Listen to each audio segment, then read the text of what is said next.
At handa na ba kayo kay dating Senador Antonio Sonny Trillanes IV na ngayon ay laman ng mga balita? Magandang araw sa inyo, Profesor. Profesor na pala siya ngayon. Kayo po'y nagtuturo sa Ateneo. Yes, ma'am. What course? Bureaucracy and Public Policy. Bureaucracy and Public Policy. And sa mga master, kayo po ba ay striktong profesor? Hindi naman. Kasi sabi ko nga, as a politician, you tend to be generous, di ba? And yan. Parang ayuda yung grade? Gano'n? So, nang babagsak po kayo? Walang bumabagsak doon kasi talagang masters, mga graduate students, talagang magagaling sila lahat. What is your observation of the younger generation now? Especially with what's happening today. What are they saying? What are the kids saying? Ibang kasi, itong mga students ko, mga millennials ito. Hindi sila mga Gen Z. No? So, may difference daw yan may difference. Right. So, ito, as graduate students kasi talagang they enrolled because they want to learn. Di ba? Whereas kung undergrad, parang is just a necessity for them.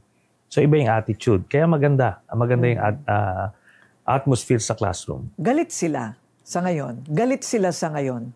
Yes. Itong mga estudyante ninyo? Yeah, I think lahat it's across the board. Mararamdaman mo. And because of social media, yung nakikita ng isang social class or age group, nakikita ng iba. At naging viral itong mga scandals lately, kaya galit lahat ng tao. So do they share your sentiments? Yeah. And of course, yung iba lang kasi, raw yung rage, yung galit nila. It's directed to the call for accountability. Ang problema nito, merong gusto mag-take advantage nung galit na yon, yung genuine na galit ng tao, para, for political purposes. Specifically, para makabalik sa pwesto, yung mga Duterte, yun yung ginagamit. Yun ang danger dito. Meron po bang Atenista na pro-Duterte? Sa klase po ninyo? I made sure na wala. No? Paano yun? For example, at the start, maraming may leaning Duterte, pero towards the end, wala na yan.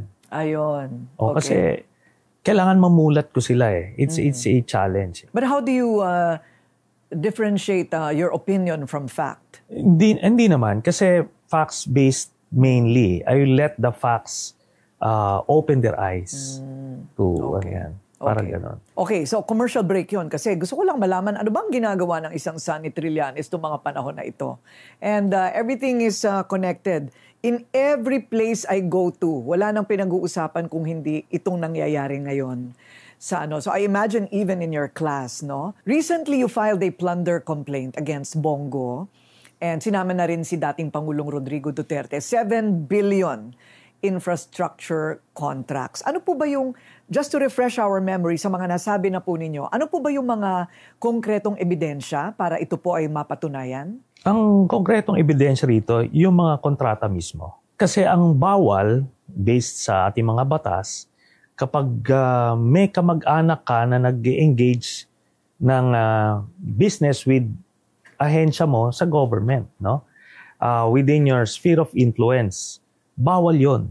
Kahit sabihin mong wala kang pakialam sa negosyo nila o magkagalit kayo, basta within the fourth degree of consanguinity and affinity, bawal sila magnegosyo. Kaya yun yung issue dito. Prima facie case ito kasi yun in fact, walang politikong gumagawa nun.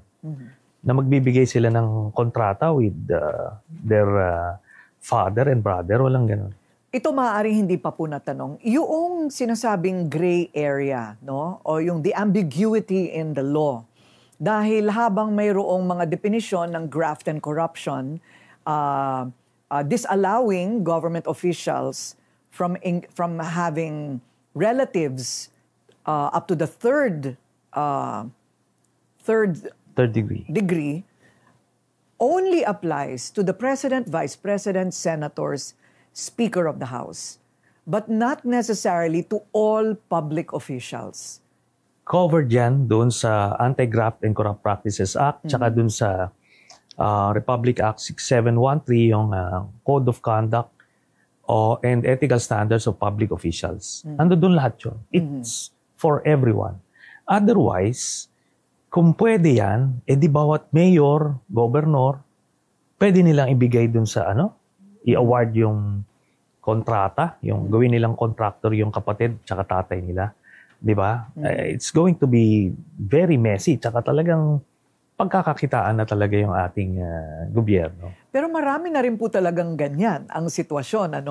I think the question is, how do you prove it? Na talagang nagkaroon ng intervention, intercession, nagkaroon ng impluensya. Dahil sabi nga, DPWH ang nag-a-award, hindi itong mga mayor, hindi itong mga senador, congressman. Paano patutunayan na may kinalaman? Halimbawa, si Senador Bongo mismo, na siya ang nag-impluensya sa DPWH na pagbigyan ang tatay niya or yung brother-in-law niya. Ang sinasabi nga doon sa batas, para hindi mo na kailangang improve yan, hindi sila dapat mag-engage. Pag nag-engage sila, that in itself is the prima facie evidence of the crime committed. Kasi nga, ikiklaim mo na wala naman ako impluensya. Hindi. According to the law, basta nasa sakupan mo yung teritoryong ahensya, pagka nagkaroon sila ng kontrata, yun na yun. That's already the crime. So this is the Anti-Graft Law, Section 5, right? I believe so. Oo. Kasi nakasulat po daw dito, yun na nga, who is a relative? Well, malinaw naman yung brother-in-law, at saka yung father. No, brother siya. Brother. Okay. And intervention. Intervention. Do you think this will be your stumbling block? Yung patunayan yung trail? Which they say is applicable to all these accusations being made left and right. Ang jurisprudence kasi, hindi mo na kailangang i-prove yun. Kapag kunyari, nasa posisyon ka, tapos meron kang capacity to influence, tapos nagkaroon ng kontrata yung kamag-anak mo within 4th degree of consanguinity, hindi mo na kailangang i-prove. The very act na nagsara ka ng kontrata, yun na ang evidence mo that the crime was committed. Dahil hindi mo mapoprove yung influence, sasabihin mo, hindi ko naman in-influensya. Pero ang pinakang proof mo of that influence is nag-grant yung kontrata sa kamag-anak mo. Yun ang jurisprudence. Kaya nga walang lusot siya dito. And 200 counts ito. Now, punta tayo doon sa plunder law. There are 4 elements. Kailangan public officer ka. Pangalawa, kailangan nag-accumulate ka ng ill-gotten wealth. Pangatlo, yung pag-accumulate mo ng ill-gotten wealth is through a series of illegal overt acts. In this case, yung conflict of interest. No? Pang-apat, pagka lumagpas ng 50 million yung na-accumulate mo na ill-gotten wealth. So in this case, na fulfill lahat yon, yung 4 elements na yon. Alam mo, sabi ko nga, yung mga argumento niya na hindi ko naman na-influensya yan, wala naman akong kinalaman sa negosyo nila, subukan niyang yan yung gamin niyang depensa. Kasi the jurisprudence has already been established. The mere signing of the contract, pagka nandoon sa sphere mo yun, yun ang ebidensya laban sa iyo.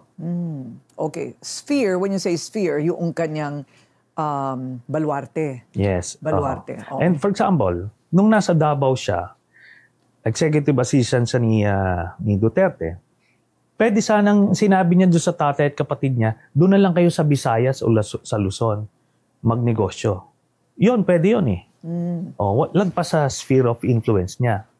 Then, nung presidente naman siya, yung si Digong, siya yung special assistant to the president, pwede sanang kinonvince niya yung tatay niya at kapatid niya na huwag muna kayo magnegosyo sa government kasi tatamaan ako dyan. Bawal yan. Mag-private sector na lang kayo. Yun sana ang ginawa niya kung wala silang intention mag-take advantage ng position niya. Naku, kung ganun pala. Pero you agree that the law has to be fortified para mas klaro pa siya? I believe, ano na yun eh, maliwanag na, klarong-klaro na. Kaya nga, walang mga politikong gumagawa nitong ginawa niya na diretso. Yung sinasabi niyo kanina, Ms. Corina, na ibang politiko na corrupt, kunyari sila yung contractor, kukuha sila ng dami. Ano sila ng mga tao na hindi nila kaano-ano, precisely para hindi matrace sa kanila. Pero ito diretso na eh. Diretso. Kaya nga napadali ang pag-prove na itong case na to. Which answers the question, bakit siya yung nauna? Kasi di ba tinatanong ko yun? Parang, well, of course, just playing devil's advocate. Sabi naman ng iba, naku naman itong administrasyon na ito, napaka-predictable naman na ang uunahin talaga nila is si Bongo. How do you respond to that? Sila yon. Ako naman, I'm in the private sector. Final ko ito kasi ito na yung buo na noong ko pa na-discover ito. And it's totally relevant or directly connected dito sa lumalabas na issues. Sabi ko, itong si Bernardo, na siya yung pinakang mastermind dun sa sindikato sa DPWH. Si Bongo ang nag-appoint dito noong 2017. Siya nasa likod niyan. Tapos ito namang mga diskaya na sinasabi nila, ito yung pinakang malaking negosyo dun sa side ng mga contractors. Si Bongo naman na nasa likod niyan, ayon mismo kay Mayor Vico Soto. Then, yun din ang statement ni Ombudsman Boying Remulla na pinoproteksyonan ni Diskaya si Bongo. Kaya talagang diretso ito. Siya lang dapat ang mauna kasi siya yung mastermind. And I maintain that based on my investigations. And you decided to include former President Rodrigo Duterte? Yes, because integral siya doon eh. Siya yung approving authority, si ano yung nasa likod niya as the special assistant to the president and executive assistant. Nakita naman natin na sanggang dikit yung dalawa, na talagang siya yung alter ego. So, you cannot do with all these crimes without Duterte. So, iba pa po yun doon sa mga nakahain na sa ICC? Yes. Because that's crimes against humanity. Crimes against humanity. So is this, no? In a way. Yeah. So, yun naman, integral din yung participation ni Bongo doon kasi siya yung paymaster eh. Siya din yung nagdadirect ng special operations nung extrajudicial killing. Bakit po kayo pumunta ng The Hague? I was invited by the ICC and at the same time, meron akong ibang engagement sa the Netherlands. Yan. Kasi may mga nagsasabi, sabi ko, bakit nandoon si Senator Trillanes? Sabi nila, parang gusto yata niyang padampot si Senador Bato de la Rosa. Totoo po ba yun? Wala naman akong ganong capacity. I just help in providing documentary evidence and testimonial evidence. So, yun. Pero iba yung pakay ko doon. I spoke with the different departments of the ICC para mas maunawaan yung kanilang mga proseso. So purely like as a private individual? Yes, yes. I am a private individual. So kumbaga it was not an official task? No, it's not. Pero kasi yung engagement ko with the ICC, it dates back nung 2017 when we first filed itong complaint dun sa ICC. So through the years, may engagement kami with the ICC. I see. So, ano po ang reaksyon ng Ombudsman dito po sa lahat ng inyong mga ipinresentang ebidensya? Are you hopeful? Papansinin? Very hopeful. Kasi ito yung, ito na yung starting point nila. Imbis na from scratch sila, ito na, merong mga kontrata na, mga official documents yung binigay namin. Official documents from COA and DPWH. Kaya hindi na kailangan magre-research ka from scratch. So na-collate na namin yon. They just need to validate it, di ba?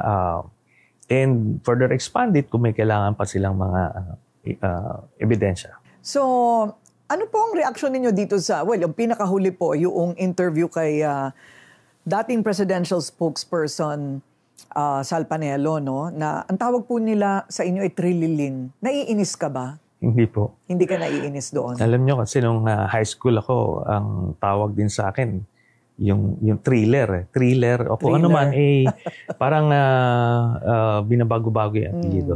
So, since Alaskador din naman ako, I should take it, mga ganyan. Mga ganon. So, parang kumbaga expected na sa mga bashers at we're very polarized right now, right? So, nararamdaman po niyo yung pressure dito po sa inyong ginagawa? Yes, pero kasi sa akin yung aking motivation dito is unang-una, I know na nakatungtong ako sa tama. I may not be a perfect person, di naman ako santo, pero alam ko, as far as these public issues are concerned, nakatindig ako sa tama. Kaya, yun ang source of strength ko. No? Mm-hmm. And at the same time, I'm hoping by just persevering, may mamumulat ako may mako-convince. And I'm happy to say, simula noong 2016, when both si Sekmar and Digong first run, grabe nun, di ba? There was talaga ng parang yung cult following ng Pilipinas noon, talagang nadala ni Duterte. From that point to now, marami nang namulat. So, sige lang. Keep on pushing. Yes. And just for historical background, since 2017, meron na po kayong mga reklamong inihain, no? Laban kay Paulo Duterte, on drugs and etc. 6.4 billion shabu shipment in 2017. So, kumbaga, hindi nakataka-taka na you followed through. Yes. Up to today about what went on during the Duterte administration. So wala po kayong duda na ito pong mga ghost projects na ito nagsimula panahon pa ni dating Pangulong Duterte? Yes, dahil I think everybody would agree na nung panahon ni President Aquino, walang ganito. Yung panahon ni Pinoy, walang ganito. So nag-set up sila. Kasi when I researched on this, when we investigated, sinimula nilang pag-set up yung modus nga, no, yung sindikato. Yung ginagawa nila nung mayor pa lang sila, yun yung ginawa nila sa national level. Kasama na itong ginawang sindikato sa DPWH. At yun nga, ang itinalaga ni Bongo na point man sa DPWH, itong si Bernardo. Kayo po ba may duda doon sa sunog na nangyari sa DPWH kamakailan? Siyempre naman, hindi naman pwedeng coincidence yung mga ganyan.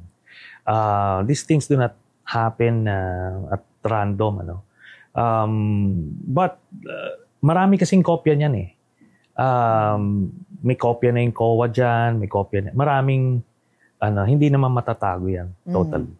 Okay, well, ang sabi naman ni Secretary Vince ay wala daw pertinent na nasunog na kailanganin sa investigasyon. Yun ang sabi niya.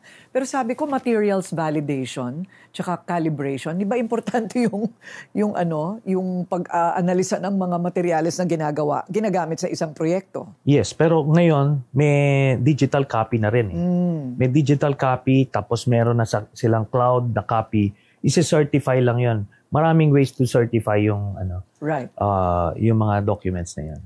Well, that should have been a good answer from Secretary Vince, no? Na safe pa lahat ng impormasyon na nasunog na physical paper. Kayo po daw ay tatakbo ulit. Tama po ba 'yon? I'm not inclined to run itong 2028. I intend to totally devote my energy and focus on... Sorry, my kid is suddenly here. You are so... Can you please say, excuse me? Hello. Hi. Excuse me, he's a soldier. Do you know Nice that to meet he's you. a soldier? I have a Lego soldier minifigure. I know, right? Oh my gosh. I'm always with Lego. Okay, please close the door. I'll be finished in a bit. Okay. To finish your answer about running. So you are not inclined? I'm not inclined to run for a national office. Ang focus ko sana is tulungan yung magiging kandidato na nararapat na maipanalo sa 2028 kasi kapag ka nakabalik sa pwesto yung mga Duterte, I tell you, gigibayin na nila talaga yung bansa. They don't know how to govern. Ang nagahari sa puso nila yung alam niyo yung power tripping, vindictiveness, walang governance, no, sa sistema nila. Ngayon, having said that, kung yung aking chosen candidate ay hindi tutuloy sa pag-presidente, I will run sa local post ulit sa as mayor ng Caloocan.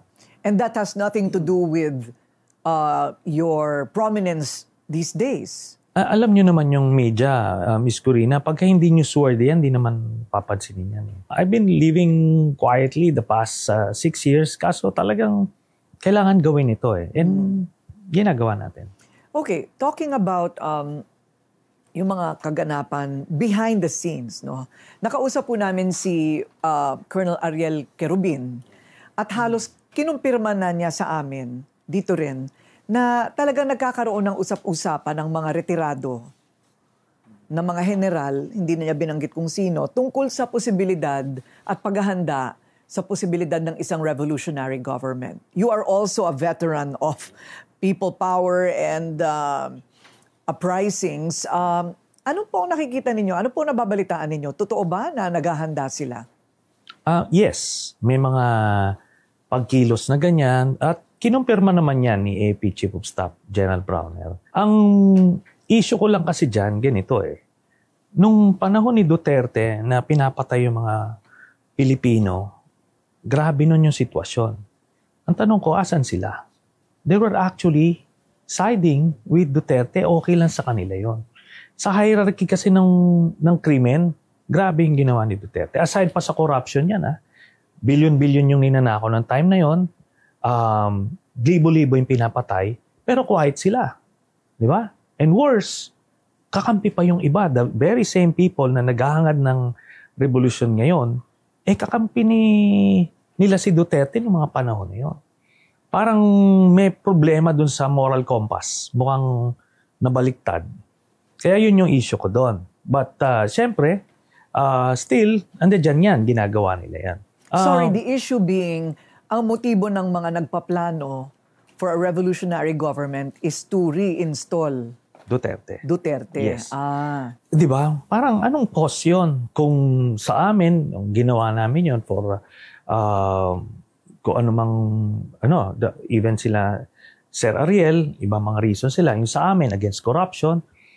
Ito anong cause mo? Gusto mong ibalik si Sara? Ay gusto mong ibalik yung mga Duterte? Parang ang babaw nun. For that matter, mali yun. Di ba? That is, in fact, baliktad yun doon sa itinuro sa amin sa academy. Di ba? Kaya hindi ko mag-gets itong mga nagtutulak na yan.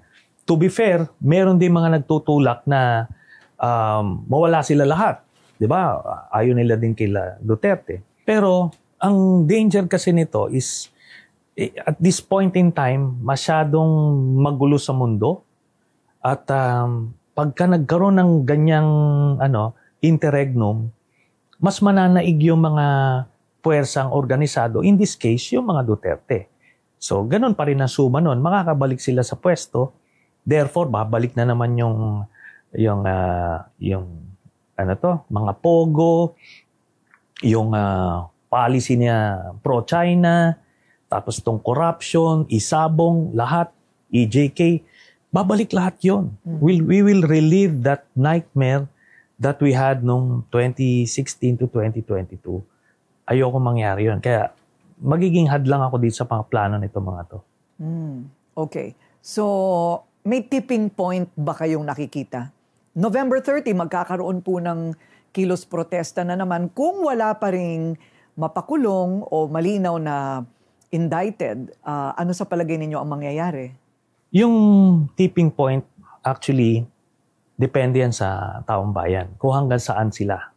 Sa ngayon naman, wala pa namang diretso kay President Marcos. I think yun na magiging deal breaker if magkakaroon ng ng linya diretso kay President Marcos or his family, mag-iiba yung pananaw ng mga ngayon ay hindi nananawagan ng ouster. So we are not there yet, and I hope we don't get to that point dahil iba nga, masyadong magulo ito. Magiging masyadong magulo. Bakit po, sa panahon po ninyo bilang senador, ganito na ba yun? Ganito na ba ang kalakaran ng mga panahon ninyo sa Senado? Alam niyo, mas masahol pa kung nakita nila yung nakita ko. I'm referring to the government of the Dutertes at that time. Not necessarily yung galawan sa Senado per se.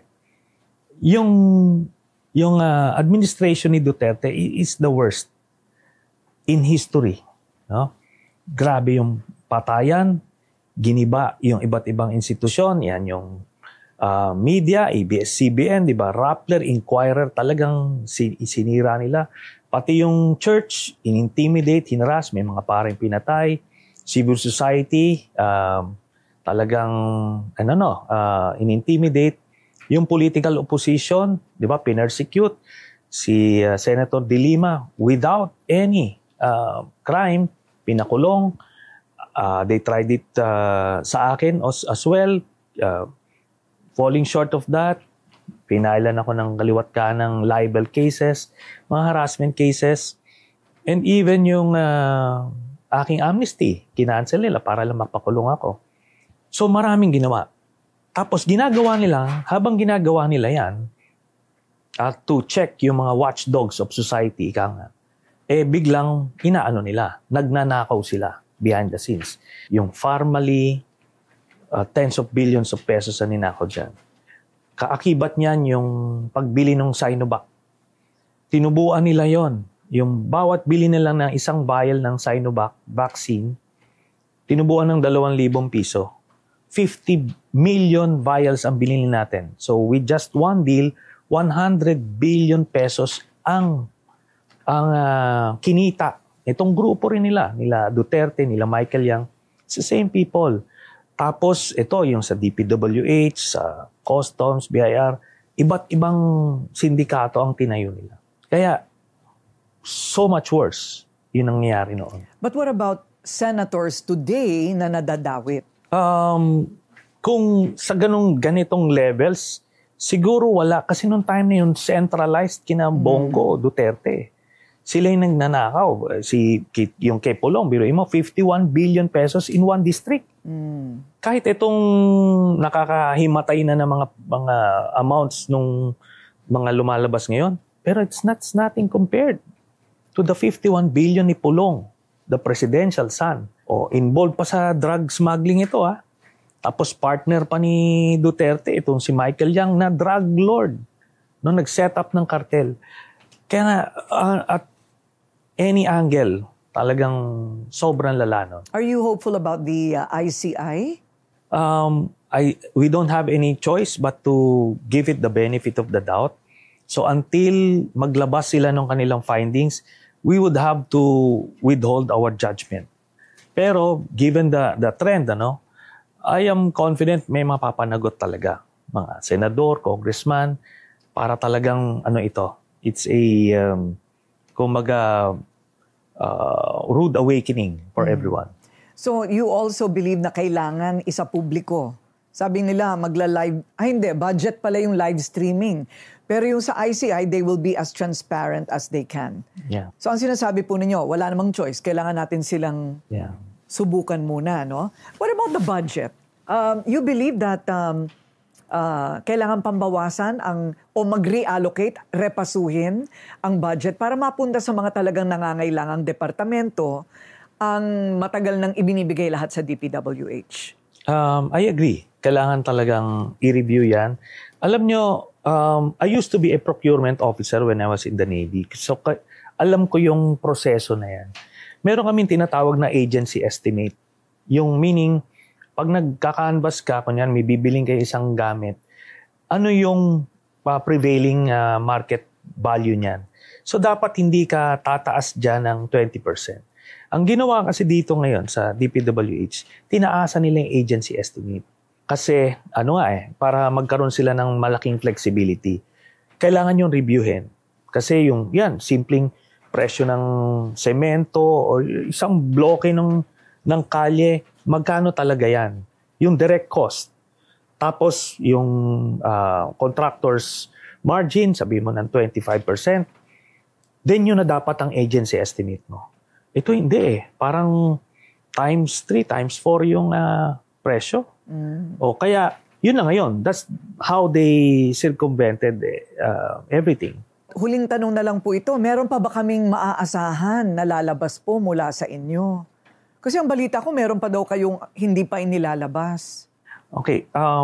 Well, as far as Bongo is concerned, i-refile ko yung Frigate na scam na plunder case.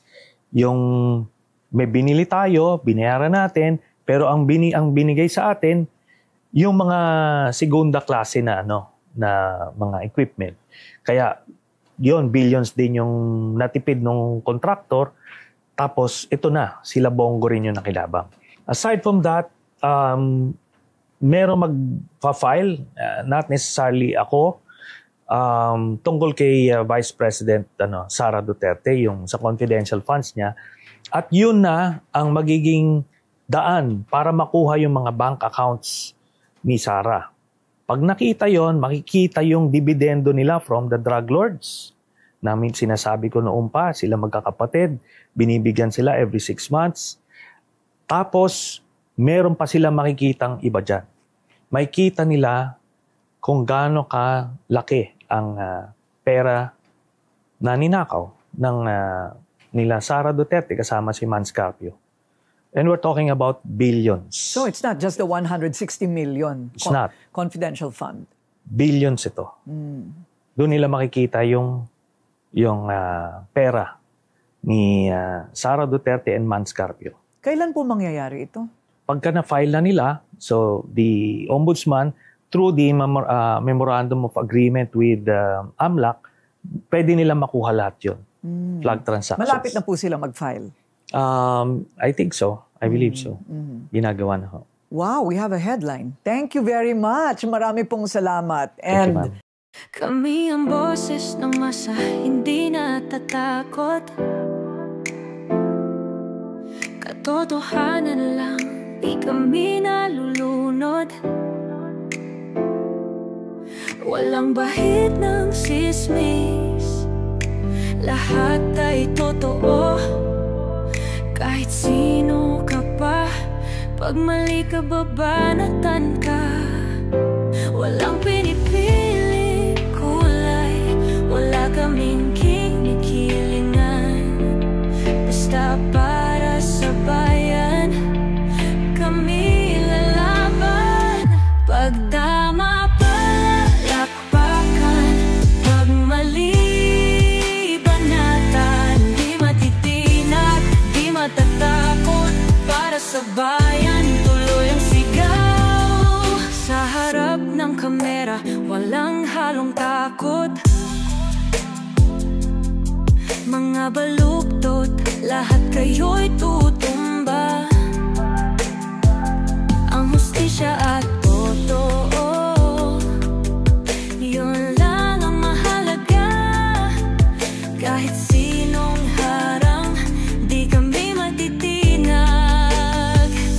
Walang pinipiling kulay, wala kaming kinikilingan. Basta para sa bayan, kami lalaban.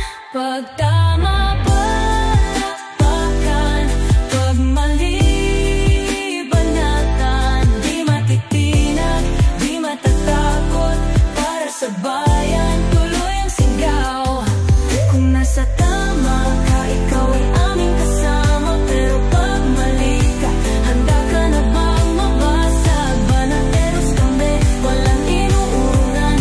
Dahil bayan muna, bago ang sarili.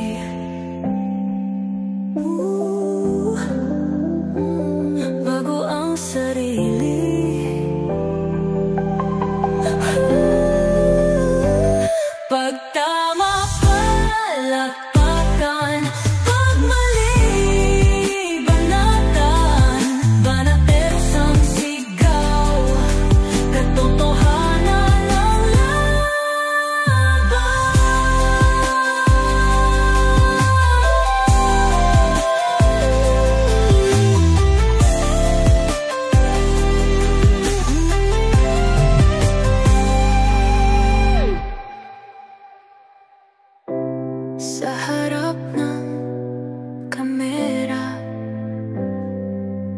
walang